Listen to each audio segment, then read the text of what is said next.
예, 오늘 말씀은 히브리서 4장 12절에서 13절 말씀. 하나님의 말씀은 살아있고 활력이 있어 라는 제목으로 말씀의 은혜를 받고자 합니다. 저 뒤에 이렇게 책도 있는데 저도 책을 엄청 많이 보유하고 있었는데 한두 번 이사하면서 책을 다 없애고 그렇게 해서 참 많이 없어졌습니다. 그런데 정작 우리가 보통 책은 한 번 읽으면 다시 읽지 않습니다.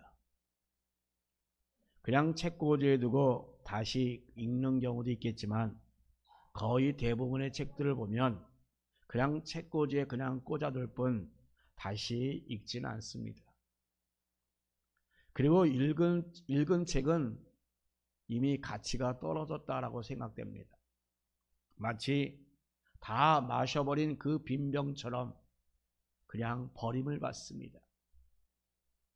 더 이상 나올 것이 없다고 그냥 버려지는 것, 그것은 정말 당연하지 않습니까? 자, 그런데 성경은 지난 2000년간 버려지지 않았습니다. 또한 변함없이 우리에게 생명의 양식을 제공합니다. 거기 말씀에 퍼내도 끝이 보이지 않는 정말 그 깊은 샘물처럼 우리가 볼 때마다 늘 새로움을 주고 새로운 감동을 주고 깨닫게 해주는 아주 신비로운 그런 책입니다. 자, 왜 그렇겠습니까? 성경은 이야기 책이 아닙니다. 바로 그것은 구원의 책이요, 또한 생명의 책이요, 바로 영생의 책이기 때문입니다. 자, 여러분, 성경은 우리에게 구원을 주시는 유일하신 분이 바로 예수 그리스도다라고 이렇게 소개합니다. 정말 이 죄악이 가득한 세상 가운데서 우리가 구원받을 수 있는 정말 그 유일한 그런 방법, 그리고 우리가 세상을 구원할 그 유일한 방법은 바로 오직 예수님 뿐입니다. 성경은 바로 그 예수님의 그 생애와 그 구원의 방법이 기록되어 있습니다. 또한 사람이 예수를 만나게 되면 바로 구원받을 수 있는 그 방법이 기록되어 있습니다. 그래서 믿음의 사람들은 더욱더 성경을 가까이 합니다. 그래서 오늘 본문은 이 성경이 과연 어떤 책인가를 설명하고 있습니다. 그렇다면 성경, 즉 이 하나님 말씀이 그러면 어떠한 책입니까? 첫 번째로 성경은 살아있는 말씀입니다. 살아있는 말씀, 이게 어떤 의미입니까? 하나님의 말씀은 바로 사람들에게 영향력을 끼쳐서 사람들의 그 삶과 그 인생이 있어, 그리고 그 가치관이 있어 그것을 바꿔주는 놀라운 능력이 있습니다. 어떤 책은 우리 사람들 삶에 아무런 영향을 끼치지 못하는 그러한 책도 있습니다. 또 어떤 책은 악한 영향력을 끼치는 책도 있습니다. 그러한 책은 바로 죽은 책이죠.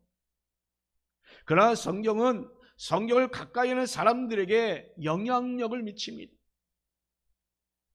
그래서 삶의 변화가 일어나게 되고 또 가치관이 바뀌어지는 놀라운 역사가 일어납니다. 자, 여러분, 우리가 가지고 있는 성경은 모두 66권이죠. 성경의 첫 책인 이 창세기서부터 바로 이 마지막인 그 요한계시록까지 총 66권인데 첫 책인 이 창세기는 바로 모세가 주전 1450년경에 기록되었습니다. 그리고 마지막 책인 그 요한계시록은 사도 요한이 주 100년경에 기록하였습니다. 자, 그러니까 시간상으로 볼 때 이 첫 책과 이 마지막 책 사이에 무려 1500년 그 시간에 그런 차이가 나타납니다.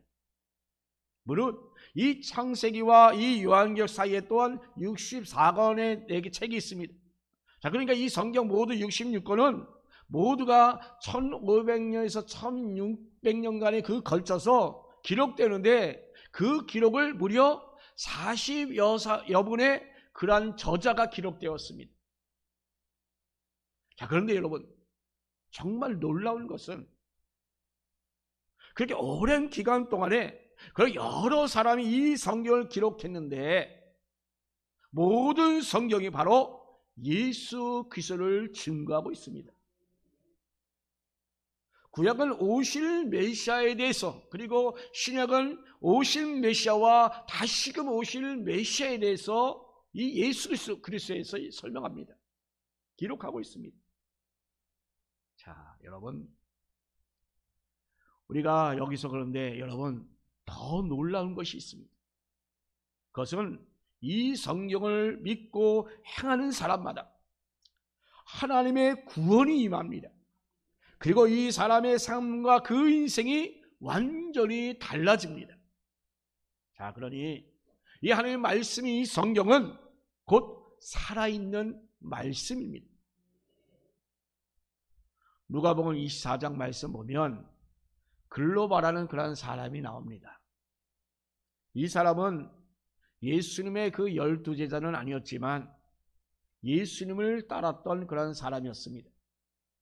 이 사람은 정말 이 병을 고치시고 귀신을 쫓아내는 그 예수님의 그 모습을 보면서 예수님에 대한 그 기대가 너무나도 컸습니다. 그 기대는 바로 이스라엘의 회복에 대한 기대였습니다. 사실 이스라엘은 주전 586년 나라가 망한 이후에 여러 번의 나름대로 독립운동이 많이 일어났지만, 그러나 예수님 당시까지도 그 나라가 아직도 회복되지 못했습니다. 자, 그래서 이스라엘 사람이면 누구나 다 이 모두 이 다윗이 모든 주변 국가들을 다 제압하고 정말 든든하게 이스라엘을 세웠던 것처럼, 그것을 그리워하면서 바로 우리에게 메시아가 오게 되면 그런 나라를 다시금 세울 것이다, 회복되게 할 것이다 라고 기대하며 살고 있었던 이스라엘 백성들이었습니다. 그런 차에 지금 예수님이 나타났습니다. 자, 그런데 이 예수님은 사람들을 기대하게 만들었습니다. 놀라운 역사가 일어났고 이적도 일어났고 그 모든 사람들의 군중이 엄청 많이 따른 그런 놀라운 일들이 주위에 많이 일어납니다. 자, 그런데 그렇게 기대를 가졌던 예수님이 그냥 십자가에 못 박혀 맥없이 죽었다는 것입니다. 그래서 이 글로벌한 사람이 또 한 명의 그 친구와 함께 그거에 대해 너무나도 실망하여 죽은 예수님에 대한 이야기를 하면서 그들은 엠마오로 내려가고 있는 것입니다. 그런데 이 엠마오로 가는데 어떤 사람이 동행합니다. 그러더니 이런 말을 합니다. 누가복음 24장 25절 27절 이르시되 미련하고 선제들이 말한 모든 것을 마음에 더디 믿는 자들이여, 그리스도가 이런 고난을 받고 자기 영광에 들어가야 할 것이 아니냐 하시고, 이에 모세와 모든 선지자의 글로 시작하여 모든 성경에 쓴 바 자기에 가는 것을 자세히 설명하느니라. 아멘. 동행하던 이분이 바로 이분에 대해 설명하는 것이 바로 이 성경입니다. 바로 이 성경에 기록된 바로 예수님에 대한 이야기입니다. 자, 그런데 이 글로바가 이 성경의 그러한 말을 들으면서 마음이 정말 뜨거워졌습니다. 물론 동행하고 말씀을 들려주신 분은 예수님이셨습니다. 그런데 지금 낙심하고 실망하니까 그 예수님이 눈에 들어오지 않았습니다. 자, 그런데 지금 예수님께서 말씀에 대해서 가르쳐 주셨으니 그 말씀이 그의 마음 가운데의 역사란 것입니다. 말씀이 그대의 눈을 열게 하고 그의 마음을 활짝 열게 하였습니다. 그래서 예수님을 보게 됩니다. 그리고 그들의 마음에 새로운 소망이 생깁니다. 자, 그래서 그들이 어떠했는지가 누가복음 24장 33절 35절에 기록되어 있습니다. 곧 그때로 일어나 예루살렘에 돌아가 보니 11대담이 그들과 함께한 자들이 모여있어 말하기를 주께서 과연 살아나시고 시몬에게 보이셨다 하느니라. 두 사람도 길에서 된 일과 예수께서 떡을 떼심으로 자기들에게 알려주신 것을 말하더라. 아멘. 즉 다시금 발걸음을 돌려서 지금 예루살렘으로 돌아갔다고 하는 것입니다. 그리고 예수님을 증거하고 있습니다. 하나님의 말씀은 바로 이렇게 나에게 힘을 줍니다. 우리가 용기를 주고 또 소망이 생기게 합니다. 그래서 나의 삶이 변화되게 되는 것입니다. 그래서 하나님의 말씀은 정말 살아있는 말씀이다 라고 하는 것입니다. 자, 그렇다면 여러분, 우리는 그러므로 하나님의 말씀을 반드시 우리는 읽어야 합니다. 또한 들어야 합니다. 하나님의 말씀은 살아있는 말씀이기에 여러분이 읽고 듣기만 해도 여러분 가운데 믿음이 생기고 자라게 되어 있습니다. 하나님의 구원이 여러분 가운데 온전히 임하게 됩니다. 아멘. 로마서 10장 17절 말씀, 믿음은 들음에서 나고 들음은 그리스도의 말씀으로 말미암느니라. 아멘. 말씀을 통하여 살아있는 그 하나님을 체험하는 저와 여러분 되기를 주님의 이름으로 축복합니다.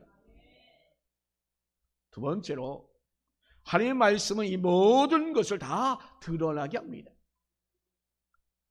히브리서 4장 12절 13절 오늘 본문 말씀, 바로 하나님의 말씀은 살아있고 활동력이 있어 양쪽에 날이 선 그 어떤 것보다도 더 날카롭다라고 했습니다. 그래서 혼과 영과 간절과 그 골수를 쪼개고 사람의 마음속에 품은 그 생각과 뜻을 알아낸다라고 말씀하고 있습니다. 그러니 여러분, 우리가 하나님 앞에서는 어떤 것도 우리는 숨길 수가 없습니다. 지금 여러분의 그 심령을 다 보고 계십니다. 다 알고 계십니다. 우리는 바로 이 모든 것을 고백할 그분의 그 눈앞에 우리의 모든 것이 완전히 벌거숭이처럼 다 드러나게 되어 있습니다.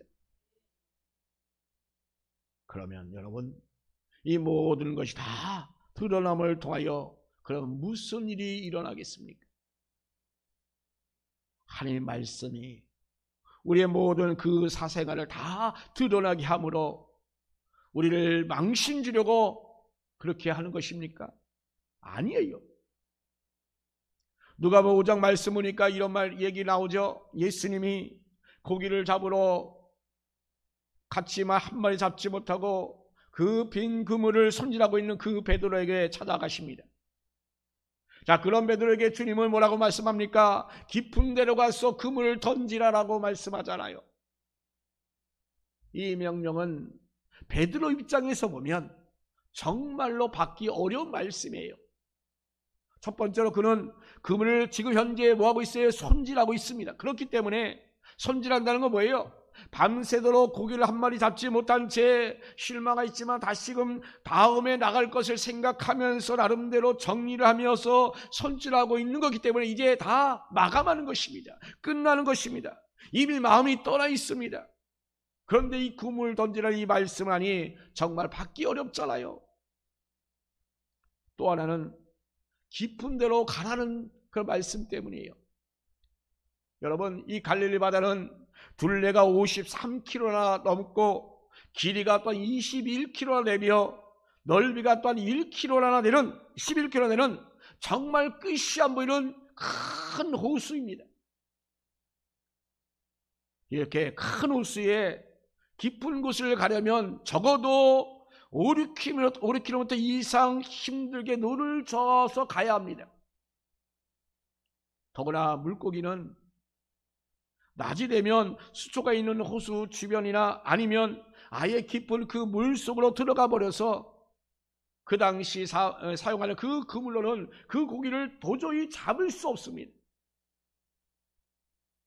자, 여러분, 그러므로 이 지금 예수님께서 이 아침에 지금 이 깊은 곳에 가서 그물을 던지라고 하는 이 명령은 이 베드로의 그 경험이나 그 입장에서 볼 때는 정말 말도 안 되는 그런 명령이었던 것입니다.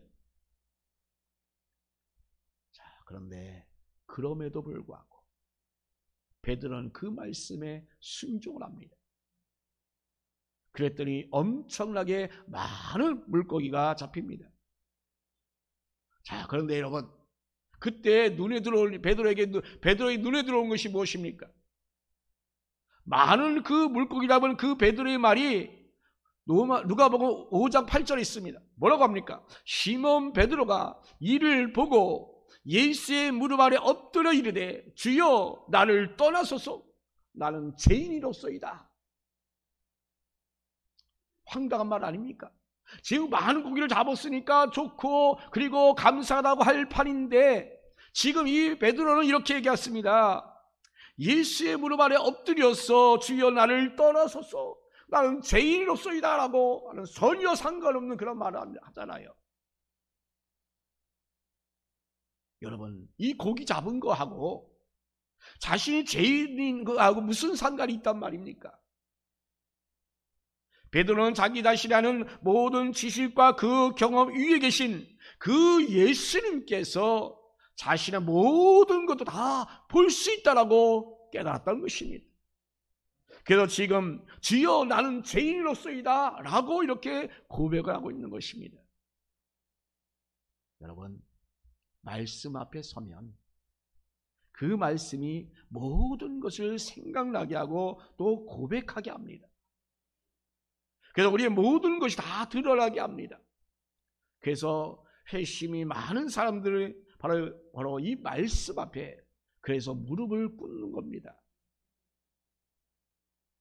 말씀 앞에 그래서 죄를 고백하는 것입니다. 하나님께서 나에게 말씀을 주시면 그 말씀을 바꿔서 우리가 몇 시간 동안 회개하는 그 분들이 있다고 우리는 많이 간증을 통해서 들었잖아요. 그 말씀이 내 속에 있는 죄를 드러내게 하시고 내 속에 묻은 그 죄를 완전히 드러내기 때문인 것입니다.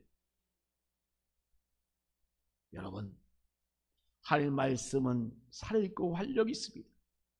그래서 좌우의 날선 어떤 것보다도 아주 예리하여 혼과 영과 및 갈정과 골수를 찔러 쪼개면서까지도 또 마음과 생각의 그 뜻을 다 판단하고 계십니다. 여러분, 우리의 악한 생각과 모든 악한 행동까지 다 끄집어내십니다. 이렇게 하시는 이유가 무엇입니까? 그런 자신의 악한 모습, 자신의 그 더러운 모습을 깨달아 주님 앞에 온전히 서게 하기 위함입니다. 여러분, 우리가 전도할 때 여러분 어떤 분들이 전도하기 어렵습니까? 자신이 의롭다고 생각하는 사람이 어려워요. 정말 도덕적이고 준법 정신이 아주 투철한 강한 분이 어렵잖아요. 법 없이 살 수 없는 사람, 그런 평을 듣는 사람이 정말 전도하기가 어렵습니다. 이런 분들은 자기 자신이 죄인이라고 생각하지 않기 때문입니다. 왜 그렇습니까? 아니, 자기 자신은 도덕적이기 때문에 지은 죄가 없다라고 생각하기 때문이죠. 그러니 죄의 고백은 그들에게서는 안 되는 거예요. 마찬가지로 우리 교회 안에서도 죄의 고백이 안 되는 분들이 계십니다. 누굴까요? 교회를 오래 다닌 분들이 있습니다. 그런 가운데 있습니다. 교회를 오래 다니다 보니까 이미 그 전에 내가 죄의 고백을 다 했다라고 생각합니다. 그래서 굳이 기도할 때마다 굳이 회개 기도할 필요가 있겠냐라고 생각합니다. 교회를 오래 다니다 보니까 뭐 특별히 내가 지은 죄도 없고 그런 하나님께 회개할 만한 그 건덕지가 없다라고 생각하는 겁니다. 그래서 이런 분들이 제 고백에 대해서 잘 안 됩니다. 그러니 은혜 받기가 어려운 거예요.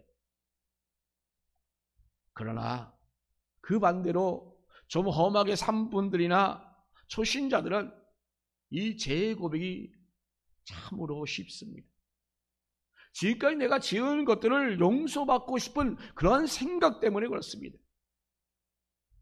그러나 여러분, 어떤 사람이든 우리가 말씀 앞에 바로 서게 되면, 그 말씀 앞에 자신을 비춰보게 되면 자신의 모든 그런 악함들이 생각이 나고 드러나게 되어 있습니다. 그래서 지금 이 베드로와 같은 그 고백이 그냥 나오게 되어 있습니다. 그렇기 때문에 우리가 은혜를 받으려면 여러분, 하나님 말씀 앞에 바로 서야 합니다. 하나님 말씀은 나 자신을 보게 하기 때문입니다. 그러면 하나님을 붙잡고 주를 붙잡고 은혜를 구하게 되는 것입니다. 주님이 없으면 안 되겠다는 그 고백이 우리 가운데 그냥 나오게 되어 있습니다. 자, 그러면 여러분, 지금 나는 어떤 사람입니까? 말씀을 읽고 듣고 말씀 앞에 서기를 원하는 사람입니까? 세상 앞에 서는 자가 아니라 진정 이 말씀 앞에 서서 정말 잘못을 깨닫고 하나님을 따라가는 저와 여러분 되기를 예수님의 이름으로 축원합니다. 세 번째로, 하나님 말씀은 우리를 심판하게 하십니다. 오늘 본문 히브리서 4장 12절 13절에서 이렇게 말씀합니다. 말씀 모든 것을 다 드러나게 한다고. 그래서 믿음으로 돌아서게 된다고. 그런데 어떤 분들은 돌아서지 않습니다. 여러분, 스데반을 죽였던 그 사람들 한번 보세요. 스데반이 너희 죽인 예수가 메시아이고 구원자이다 라고 그렇게 말씀을 외치자 그들이 어떻게 했습니까? 사도행전 7장 57절 58절에 그들이 큰 소리를 지르며 길을 막고 일제히 그에게 달려들어 성 밖으로 내치고 돌로 칠세라고 했습니다. 이런 사람들은 결국은 말씀의 심판을 받게 됩니다. 믿음의 사람들이 이미 그들에게 말씀으로 권면을 했기 때문입니다. 자, 그런데 그 말씀을 거절합니다. 그렇기 때문에 이 말씀이 그들에게는 심판의 도구가 되는 것입니다. 여러분, 이미 여러분은 말씀을 들었어요. 그렇기 때문에 여러분 말씀대로 살아야 합니다. 말씀대로 살지 않으면 그 말씀이 여러분을 심판하게 될 것입니다. 여러분, 우리는 심판의 대상이 아니라 축복의 대상이 되기를 주님의 이름으로 축원합니다. 로마서 10장 17절 보세요. 믿음은 들음에서 나며 들음은 그리스도의 말씀으로 말미암느니라 라고 말씀해요. 말씀을 들으라고 하는 것입니다. 설교를 들으라고 하는 것입니다. 18절 말씀 보세요. 그러나 내가 말하노니 그들이 듣지 아니하였으나 그렇지 아니하니 그 소리가 온 땅에 퍼지고 그 말씀이 땅끝까지 이르렀도다. 아멘. 이 말씀을 우리가 앞과 뒤를 연결해 보면 바로 이 말씀을 듣지 않음으로 인하여 이스라엘은 심판을 받게 되었다라고 하는 것입니다. 예, 맞습니다. 사도행전 16장 31절 말씀 보니까 주 예수를 믿으라. 그리하면 너와 네 집이 구원을 받으리라 라고 말씀합니다. 자, 믿는 자는 구원을 받게 된다고 하는 것입니다. 그러나 반대로 생각해 보세요. 이렇게 권하고 있음에도 불구하고 믿지 않는 자는 심판을 받게 된다라는 것입니다. 이 사실을 요한복음 3장 17절 18절에 하나님이 그 아들을 세상에 보내신 것은 세상을 심판하려 하심이 아니요 그로 말미암아 세상이 구원을 받게 하려 하심이라. 그를 믿는 자는 심판을 받지 아니할 것이요 믿지 아니한 자는 하나님의 독생자 이름을 믿지 않으므로 벌써 심판을 받은 것이니라. 아멘. 이렇게 우리에게 말씀하잖아요. 말씀을 믿지 않으면, 말씀을 믿지 않는 사람에게는 심판의 도구가 말씀이 된다고 하는 것입니다. 오늘날 우리가 사람들에게 예수를 믿으라고 전하는 이유가 무엇입니까?